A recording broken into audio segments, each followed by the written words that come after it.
Kreml Hair Tonic and Kreml Shampoo present the new adventures of Sherlock Holmes, starring Nigel Bruce as Dr. Watson and Tom Conway as Sherlock Holmes.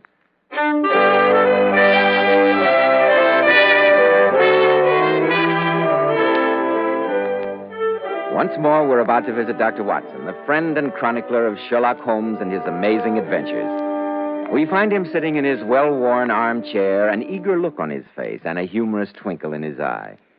Can it be that the good doctor looks forward to his weekly appearances before the microphone? Good evening, Mr. Bell. It certainly can.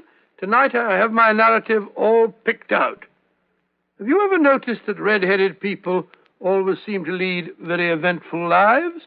Look at Queen Elizabeth. Yes. And I've heard that Cleopatra was a bricktop, and she certainly had very few dull moments. No, I'm sure she didn't. Well, tonight I've decided to tell you the story of the Red-Headed League. The Red-Headed League. What a curious title. No more curious than the situation it gave rise to in Sherlock Holmes's life. And as soon as your word with our listeners is out, I'll begin. Good. Men, if you want to be a success in life, if you want to look like a success in life, remember that well-groomed hair means a lot to a man's appearance. I've heard so many men complain lately that the hair dressings they try are too greasy, too highly perfumed. I've heard them complain about those sticky goos which plaster their hair down and leave flaky residue on the hair. That's why I urge you to try Kreml Hair Tonic. This highly specialized hair tonic has just enough light oil to keep hair handsomely groomed, every hair in place with a rich, healthy-looking luster. And Kreml gives hair such a natural, well-groomed appearance, yet it never leaves hair looking or feeling greasy or sticky. This is because Kreml contains a special combination of hair grooming ingredients which is found in no other hair tonic.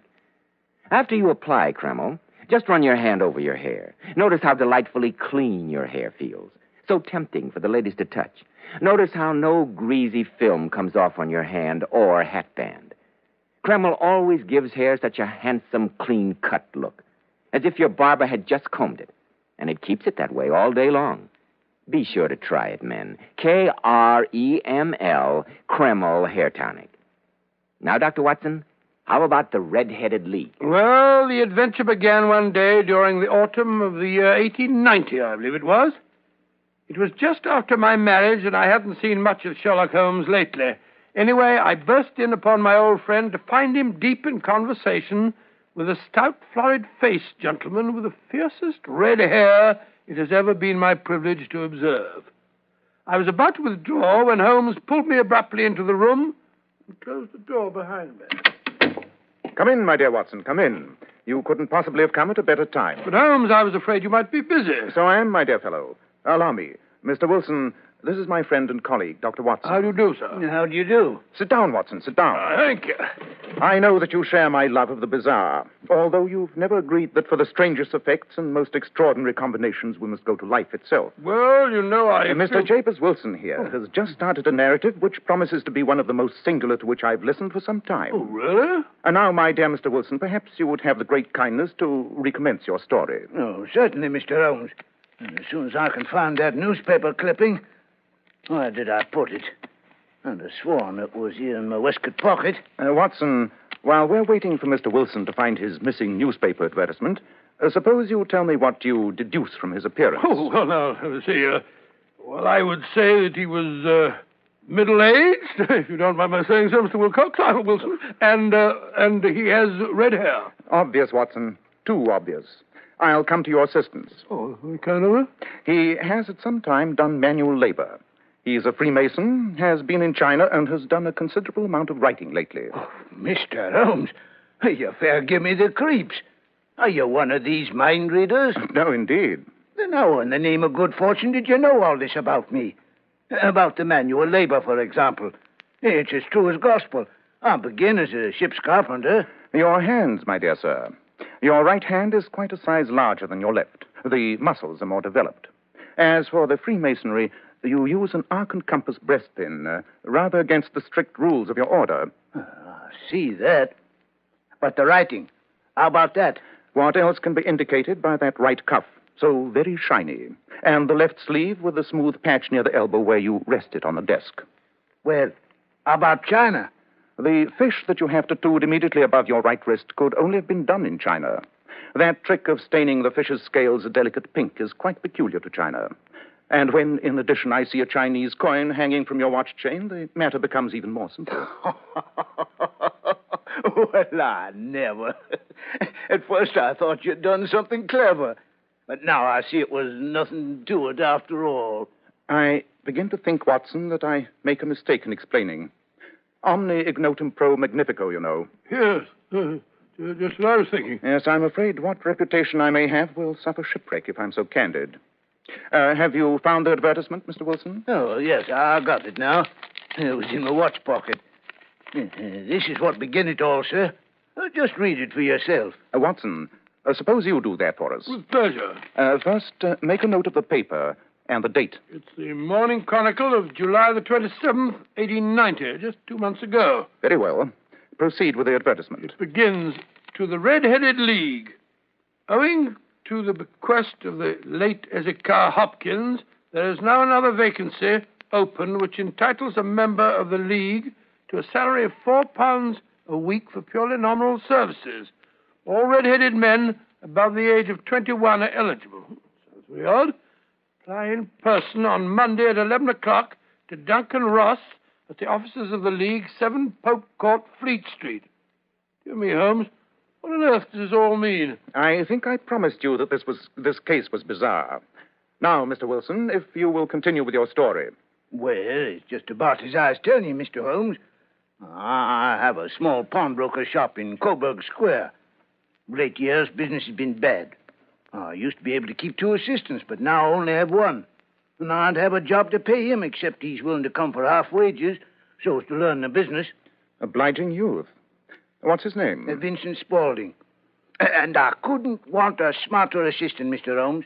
I know he could easily earn twice what I'm able to give him.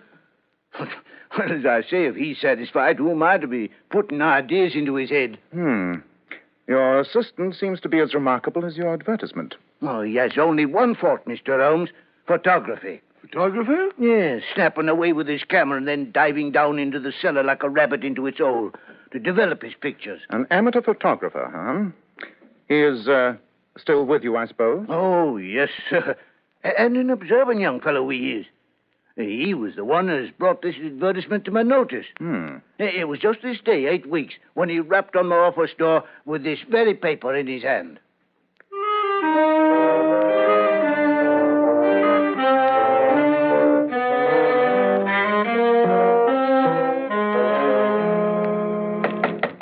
Come in, come in.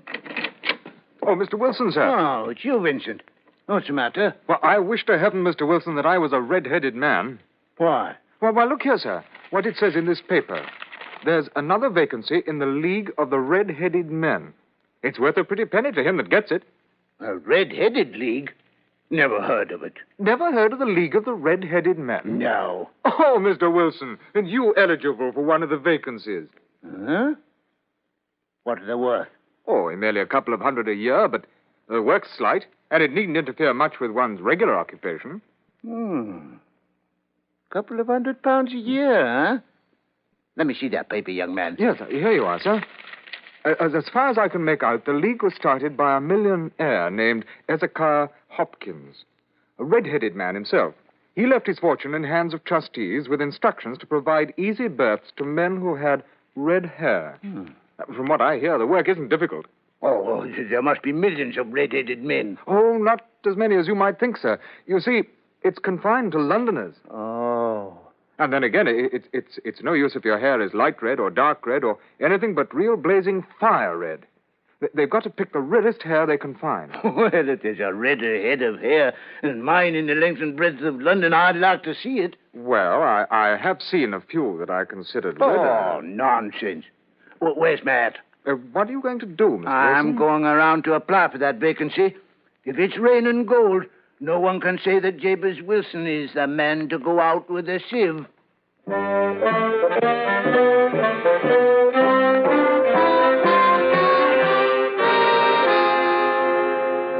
did you get the job, Mr. Wilson? I did that, Mr. Holmes. There wasn't a head of hair could touch mine for redness, if I do say so myself. And there was thousands competing. And what was the work? Oh, purely nominal, like the paper said. And it paid £4 a week, regular as a clock. All I had to do was sit at a desk in an office at that address there from 10 to 2 and copy out bits from the encyclopedia. Educational as well as remunerative. And how long did this work continue? About 8 weeks. I was pretty well through the A's. Abbots, archery, architecture, and the like. Then suddenly it come to an end. I went to my work 10 o'clock as usual. The door was shut and locked, and a card was nailed to the door. What did it say? Red-Headed League dissolved October 9th, 1890. But I say, Holmes, that's today. Well, it was this very morning it was, sir. Well, I lost no time trying to find the man that hired me. £4 a week is £4. You say you tried to find the man that rented the office? Yes, sir. I inquired from the house agent, and he gave me the man's name and said he'd moved to a new address. You went there, of course. Yes, sir. Well? When I got to that address, it was a manufacturer of artificial kneecaps. No one had ever heard of the Red-Headed League. So then you came straight to me? Yes, sir. I thought it best to lose no time. Quite right. By the by, Mr. Wilson, this assistant of yours, Mr. Vincent Spaulding, how long had he been with you when he called your attention to the Red-Headed League? About a month. How did he come? In answer to an advertisement. Was he the only applicant? No, sir. I had a dozen. Why did you pick him? Because he was handy and would come cheap. At half wages, in fact. What is he like? Small, stout built, very quick in his ways. No hair on his face, though he's not short of 30. And he had a white splash of acid on his forehead. I thought as much. Have you ever noticed that his ears are pierced for earrings? Oh, yes. He says a gypsy did it for him when he was a lad. Watson, what day of the week is it? Well, it's Saturday, of course. Saturday, dear me, so it is. Well, Mr. Wilson, I think I may promise you some startling developments by tonight. In the meantime, Watson, I suggest we drop round sometime this afternoon to view the attractions of Saxe-Coburg Square, and Mr. Wilson's exemplary assistant in particular. Certainly, my dear fellow. Oh, thank you, sir, thank you. I'll be expecting you. Goodbye, gentlemen. And now, Watson, if you hand me my violin, I have some thinking to do. Can't you think without that? Oh, all right. There you are.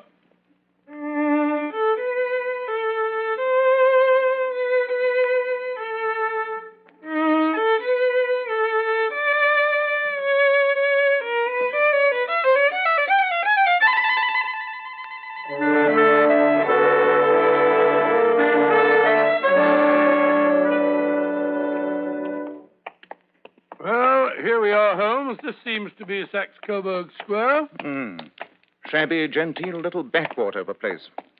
And this, I fancy, is our friend's shop, the 4-story building with the 3 gilt balls over the door. Yes. Well, the square itself seems fairly uninteresting, huh? Yeah, very depressing. Let's see what streets backs onto it on this side. Come along, Watson. Well, I can't see what difference the next street can make to our problem. If it is a problem. The whole thing sounds more like a practical joke to me. A practical joke which cost its perpetrator £4 a week? Nonsense, Watson. No man's sense of humor resides in his pocketbook. Well, this street seems to have more life. It's one of the chief arteries leading to the north and west. Now, let me see. What is the order of the houses here? Order? Yes, it's a hobby of mine to have an exact knowledge of London. First we have Mortimer's, then the tobacconists, the little newspaper shop, the Coburg branch of the City and Suburban Bank, the vegetarian restaurant, and McFarlane's carriage building yard. Yes. Now we can go back to the shop of our friend, Mr. Wilson. What's the hurry, Holmes? Don't walk so fast. Well, I found out all I want to hear. Well, Holmes, you behave as if you were taking a memory course. Why should you want to know all the shops on that street? It's just a waste of time. Nothing that exercises the brain is a waste of time, my dear Watson. The trouble with most of us is that our brains have become flabby from lack of proper use. Rubbish. Well, here we are back again. Quite. Why are you thumping on the pavement with your stick? Huh? If you want to enter the shop, why not knock on the door? Oh, quite so, Watson. I'm afraid my etiquette is a bit faulty lately. So, just to please you, I will knock on the door. Somebody's coming. I can see him through the glass. Looks like our bright little assistant. Good afternoon, gentlemen. Won't you step in? Thank you, no. I only wish to ask you how to get from here to the Strand. Third right, fourth left. Smart fellow, that. Eh, Watson? I see no signs of a colossal intelligence. Nevertheless, he is, in my judgment, the fourth smartest mind in London. And for daring, I'm not sure that he's not the third. I see nothing so startling about him. The knees of his trousers, Watson. Didn't you notice? The knees of his trousers? What about him? Most enlightening, my dear Watson, most enlightening. Oh, this is so much balderdash. I've had just about enough of it.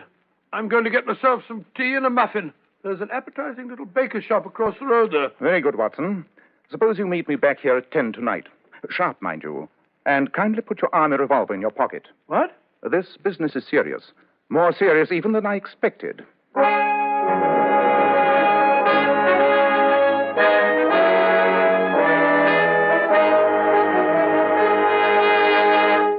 In just a moment, we'll rejoin Sherlock Holmes as he endeavors to solve the strange case of the Red-Headed League.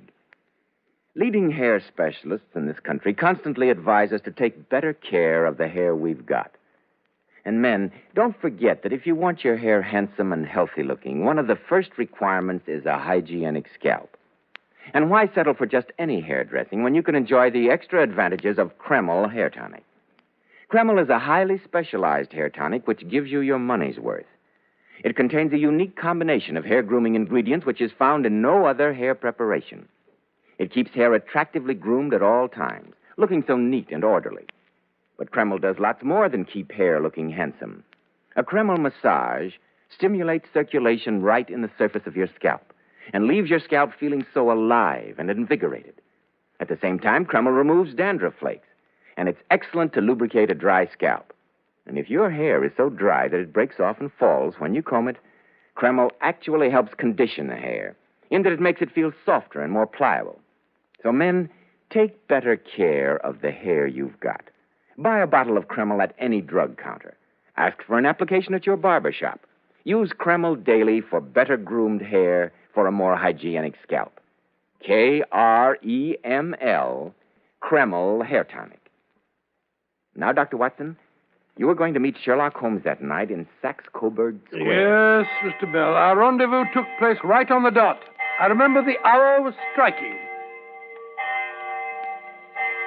I say, Holmes, it's 10 o'clock now. How long do we have to stand here in this confounded rain? I'm soaked to the skin. Until the other member of our party turns up, Watson. Ah, here comes a cab. I think you'll be in it. Whoa! Yes. Good evening, Mr. Merriweather. Good evening, Holmes. Yeah. I say, Holmes, why have you got to rout me out on a night like this? Saturday night, too.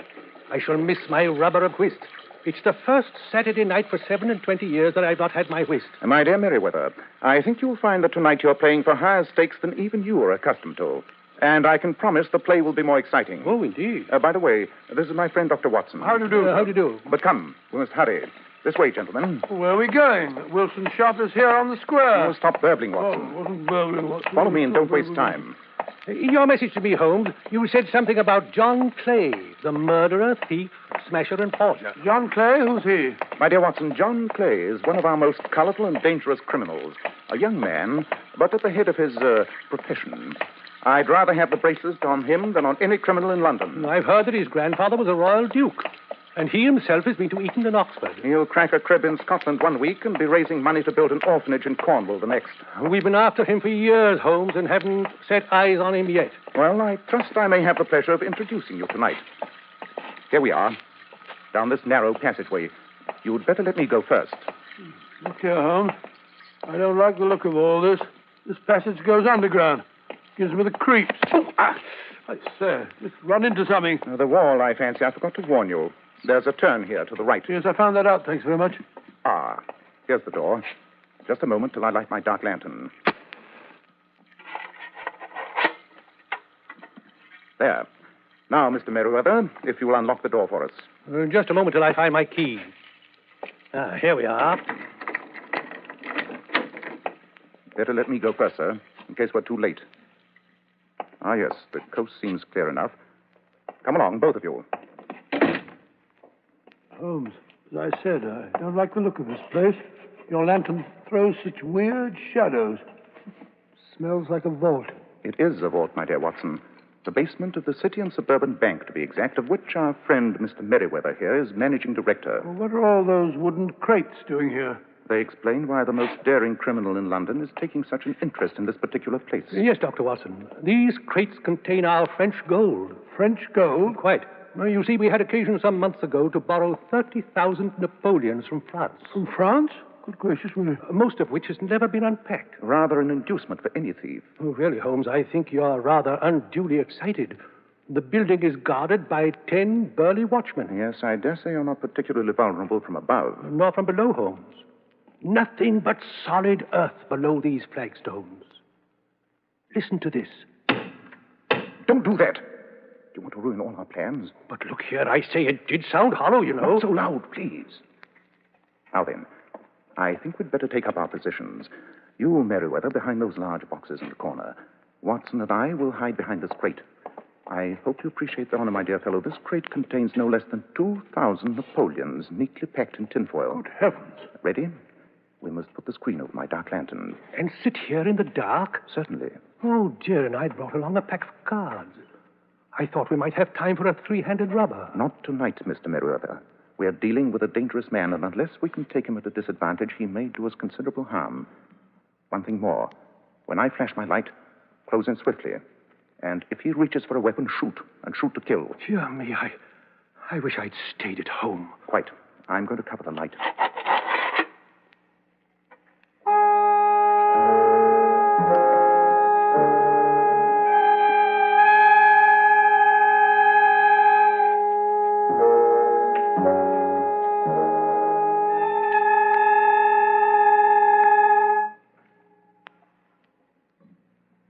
I say, Holmes, are you still there? Yes, I'm here. I'm beginning to imagine all sorts of horrors, sitting here in the dark like this. Really, Merriweather? Holmes, do you hear that? Look. There in the middle of the floor, a slit of light. Somebody's raising one of the stone slabs. Look, there's a hand. Catch his hands before he can pull himself through the opening. Right you are. Quick, Watson. Look out, he's got a knife. Take your hands off. No, you don't. Oh. Oh, well done, Holmes. Well done. You've knocked him out. Good. Drag him up here. Right you are. There. Now, Mr. Merriweather, if you'll give us some light. That's better. But I say, Holmes, it's Vincent Spaulding, Wilson's assistant. Spaulding rubbish. This is John Clay, one of the most dangerous criminals in London. I've been after him for years. Help me search him, Watson. Look out, Holmes. Look out. He's coming, too. Take your filthy hands off me, you scarecrow. No, none of that now. You may not be aware that I have royal blood in my veins. Oh, lunatic. And when you address me, have the goodness to say sir and please. Oh, very well. Would you please, sir, march yourself upstairs where we can hand you over to the policemen who are anxiously awaiting your highness's arrival? And be quick about it.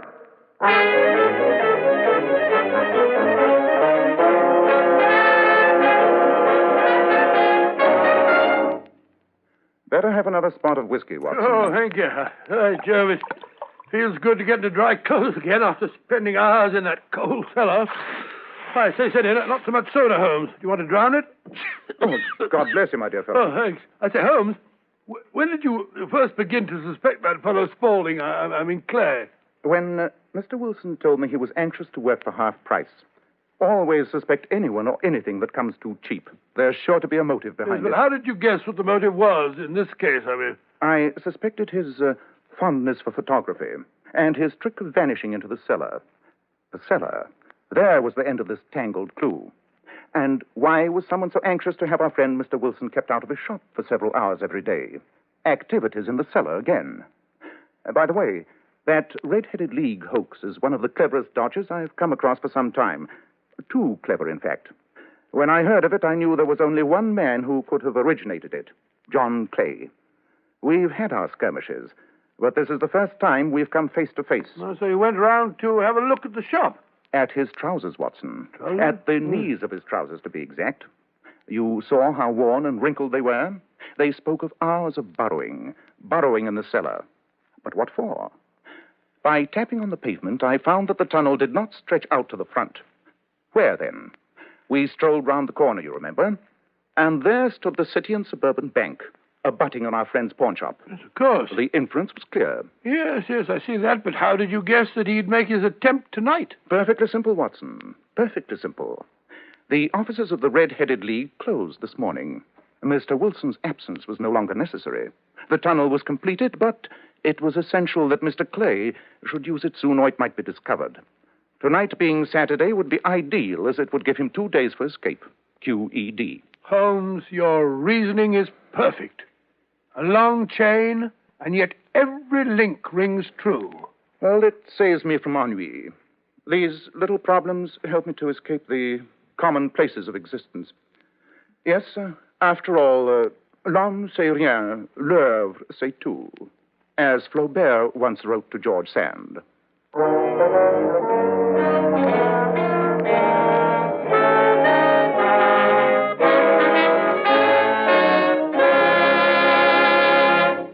Fascinating story, Dr. Watson. What a thrilling time you must have had during the days you lived with Sherlock Holmes. Well, I can't say that I was ever bored. I should think not. Ladies, how often you've heard it said that a woman's hair is her crowning glory. And how true this is. That's why you ladies should take the very best care of your hair, especially in shampooing. I'm glad you brought that point up, Mr. Bell, because many popular shampoos have a tendency to dry the hair. Well, here's one shampoo that will never dry the hair, never under any circumstances. And it's Kreml shampoo. Yes, Kreml shampoo is simply wonderful. It actually glamour bathes each tiny strand of hair so that it fairly radiates natural, dazzling highlights. It leaves the hair simply gleaming with natural, glossy luster. And what's more, your hair stays this way for days. Kreml shampoo is not a soapless shampoo. It's not a cream shampoo. It's not a caustic soap. It's not a drying detergent. It's entirely different. Kreml shampoo whips up a luxurious active foam, even in the hardest water. You can use it as often as you wish over a long period of time, and it'll never dry your hair. In fact, Kreml shampoo has a built-in oil base, which actually helps keep the hair from becoming dry or brittle. Remember, ladies, that divinely beautiful Powers models wash their hair with Kreml shampoo. They claim no other shampoo leaves their hair more shining bright, yet never dries the hair. Why not try it? Kreml, Kreml shampoo. Now, Dr. Watson, what about next week? Well, now let me think. Well, Mr. Bell, one of the favorite fictional problems of your modern mystery writer is the so-called locked room story. Yes, I know him. Somebody gets murdered in a sealed room, locked from the inside, and the detective has an awful time finding out how it was done. Quite correct, Mr. Bell, quite correct. And next week, I'm going to tell you how, just 10 years before the turn of the century, Holmes actually encountered such a problem and solved it. I call the story Murder in the Locked Room.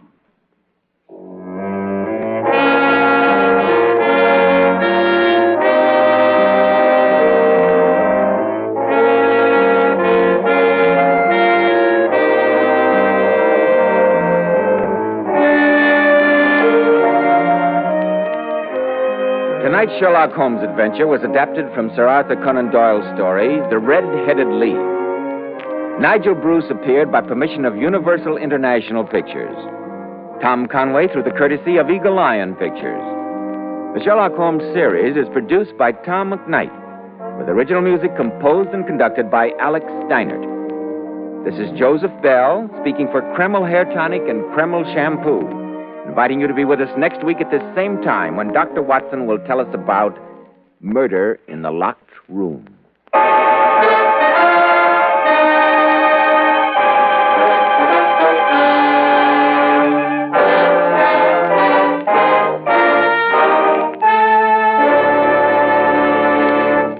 This is ABC, the American Broadcasting Company.